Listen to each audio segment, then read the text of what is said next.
Assalamu alaikum students. Our today topic is drafting. This is your subject of fundamentals of design. What is drafting?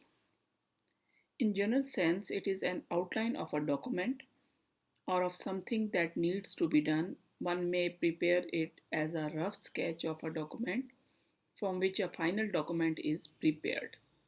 जब भी आप कोई piece of art create करते हैं, कोई writing script वगैरह लिखते हैं, कोई ड्रामा या पोइट्री, या आप पेंटिंग करते हैं या कोई डिज़ाइन क्रिएट करते हैं, तो उससे पहले आप एक रफ स्केच बनाते हैं, एक जर्नल सा ड्राफ्ट क्रिएट करते हैं। और वो ड्राफ्ट क्या है, वो आपकी फ़ाइनल प्रोडक्ट को लीड करता है और उसके अंदर वो तमाम चीज़ें होती हैं जिसे आपने फ़ाइनल उसमें शामिल करना होता है। ये ड्राफ्टिंग की मुख्तलिफ डेफिनेशंस हैं। A draft has variously been defined, but the following are the two important definitions from every point of view as a whole. Number one, a draft is an outline in the form of rough notes or sketch of something to be done or made. For example, a letter, speech, plan, design, drawing, and so on. Number two, a draft is rough copy of a document to be perfected later on by means of certain. What principles govern drafting? The process of drafting is generally governed by four principles. These are the four principles. We will discuss one by one. Number one is formation of outline in a satisfactory manner. The draft is the skeleton of a document. The statement suggests that the prepared draft sketch should be elaborate and should address all important issues. सबसे पहले जो हमने अपना issue define किया है, जिसके ऊपर हमने ड्राफ्ट बनाना है, उसके तमाम इम्पोर्टेंट पॉइंट्स को वो एलोकेट करेगा। ठीक है, सबसे पहले उस स्टेप में in a nutshell a draft should be as detailed as possible, not to be vague, यानी उसमें कोई चीज़ जो है वो एम्बिग्विटी में नहीं होगी और कोई चीज़ अनक्लियर नहीं होगी, able to fulfill the consideration of relevancy, content, unity, chronology, and coherence, such that every paragraph should contain one major point. अगर आप राइटिंग में चल रहे हैं, किसी चीज़ को राइट डाउन कर रहे हैं, तो पैराग्राफ्स में करेंगे और हर पैराग्राफ में एक मेजर पॉइंट को डिस्कस करेंगे। और अगर आप डिज़ाइन क्रिएट कर रहे हैं और पेंटिंग क्रिएट कर रहे हैं, तो फिर आप उस स्केच के स्टेप वाइज जो है उस स्टोरी को लेके चलते हैं और उसको क्लैरिटी में लेकर आते हैं, अपने मैसेज को, अपने थीम को। Emphasis on the arrangement of facts. Number two है a deep emphasis should be put on the manner in which the facts of the case are arranged. The facts should be arranged step by step to reflect an organized analysis of the problem. There must be uniformity and consistency in the presentment of ideas. ठीक है, ऐसा ना हो कि वो अपनी unity ख़त्म कर दे। जो भी आप इश्यूज़ को लेके आए हैं और उसको डिस्क्राइब कर रहे हैं स्टेप वाइज, उनकी आपस में कनेक्टिविटी हो, ना कि वो एक दूसरे के साथ लिंक ख़त्म कर दें। नंबर थ्री है स्टाइल एंड लैंग्वेज और technique. Style is an important factor for the transport of ideas. A clear presentation is an essential requirement for clear thinking. जितना क्लियर थॉट्स आपकी होंगी, जितना क्लैरिटी होगी आपके आइडियाज़ के अंदर, इस कदर आपका आइडिया क्लियर होगा, माइंड थिंकिंग जो है वो क्लियर होगी, उतना ही क्लियर स्केच बनेगा। Our style technique should be simple, with the most appropriate use of legal terms that would convey the facts in a precise and simple manner. The technique too should be simple and faultless. Illogical objects, poor drawings, incorrect lines, and other such drawing tools that virtually render a promising document to be worthless shall be avoided. Lot of repetitions should be avoided, क्योंकि बहुत ज़्यादा repetition से monotony पैदा हो जाती है और boring हो जाता है, इसलिए बहुत ज़्यादा रेपिटेशन से भी अवॉइड करना चाहिए। नंबर 4 है physical characteristics. The design should be done on standard quality paper. अगर तो आप ऐसा काम कर रहे हैं जिसमें पेपर रिक्वायर्ड है, डिज़ाइन बना रहे हैं या कोई राइटिंग वगैरह लिख रहे हैं, तो फिर आपका जो ड्राफ्ट होगा वो पेपर के ऊपर होगा. और paper usually 20 by 30 centimetres with margins of 4 centimetres at the top and left side and 2.5 to 4 centimeters on the right side and bottom or any other medium. ये एक स्टैंडर्ड डिवीजन्स हैं.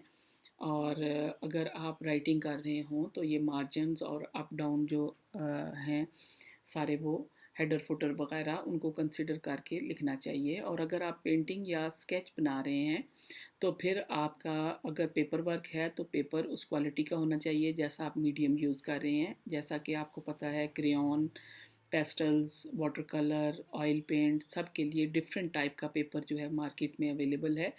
तो जो मीडियम आप यूज़ कर रहे हैं उससे रेलेवेंट आप पेपर क्वालिटी जो है वो सिलेक्ट करेंगे. या अगर आप कैनवसेस वगैरह पे काम कर रहे हैं या हार्डबोर्ड पे या वुड और ग्लास कोई भी ग्राउंड जो आप यूज़ कर रहे हैं तो उसी से रिलेटेड आप मीडियम यूज़ करेंगे. हर एक ग्राउंड की मीडियम भी अलग है. ग्लास के लिए ग्लास पेंट्स यूज़ होते हैं, कैनवस के ऊपर एक्रेलिक, ऑयल पेंट्स और ये डिफरेंट मीडियम्स यूज़ होते हैं. तो ये जो फिज़िकल करेक्टरिस्टिक है इसको आपने कंसिडर करना है और फिर अपना ड्राफ्ट जो है उस नोयत से आपने बनाना है. Rules of drafting. Following set of rules should be followed. Before making a draft, a design of it should first be conceived. बहुत अच्छी तरह से आपको अपने माइंड में पता होना चाहिए कि हमने इसका डिज़ाइन, इसका लेआउट क्या बनाना है. One should make sure that none of the facts are omitted or admitted at random. Negative statements यानी opposite themes should generally be avoided क्योंकि इस तरह से आपके थीम्स के दरमियान क्लैश पैदा होना शुरू हो जाएगा और फोकस जो है वो डिट्रैक्ट हो जाएगा और मैसेज भी प्रॉपर कन्वे नहीं होगा. लिहाजा थीम के अंदर जो है वो अपोजिट थीम डिस्प्ले नहीं होना चाहिए. Techniques and skills should be followed. The professional approach should be precise and accurate. Draft should B readily intelligible. Due care and attention should be placed on the rules of legal interpretation and the case law pertaining to the related matter. जो भी आप matter discuss कर रहे हैं उससे related जितने भी legal issues हैं और जो लॉज हैं वो अच्छी तरह से आपको पता होने चाहिए कि आप किस हद तक आपकी लिमिट्स हैं और किस चीज़ को किस तरीके से आप डिस्प्ले कर सकते हैं और किन चीज़ों पर ban. The drafted document should be clearly understood by a person who has competent knowledge of the subject matter. The draft sketch should be self-explanatory as far as possible. Arrangement of facts should be done logically. Choices of objects and shapes should be such that they easily convey the meaning of the design or painting. The elements of drawing used should reflect politeness in order to convey more in a kind, natural, and justifiable manner. The draft sketch should be analyzed once or twice before passing it for consideration. मतलब ये कि जब भी आप कोई sketch बनाएंगे आप उसमें जो शेप्स यूज़ कर रहे हैं, जो एलिमेंट्स यूज़ कर रहे हैं, ऑब्जेक्ट्स यूज़ कर रहे हैं, वो बड़े डिसेंट वे में और पोलाइट मैनर में एक अरेंजमेंट से आ रहे हों, ना कि उसमें कॉन्फ्लिक्ट्स हों या उसमें कोई एग्रेशन हो. इसी तरह आप जब ड्राफ्ट तैयार कर लें, ड्राफ्ट को सेल्फ एक्सप्लेनेटरी हो, उसमें एक चीज़ें इस तरह से ना हो कि उन्हें क्लियर करने के लिए और वर्ड्स यूज़ करनी पड़ें और टेक्स्ट यूज़ करना पड़े, बल्कि वो स्केच जो है वो ख़ुद ही अपना मैसेज कन्वे करे. और आखिर में ड्राफ्ट को तैयार करने के बाद उसे 2-3 दफ़ा क्रिटिकली अच्छी तरह से एनालाइज़ कर लेना चाहिए ताकि फाइनली जब कंसिडर किया जाए तो उसके बाद उसमें चेंजेस ड्यू ना हों.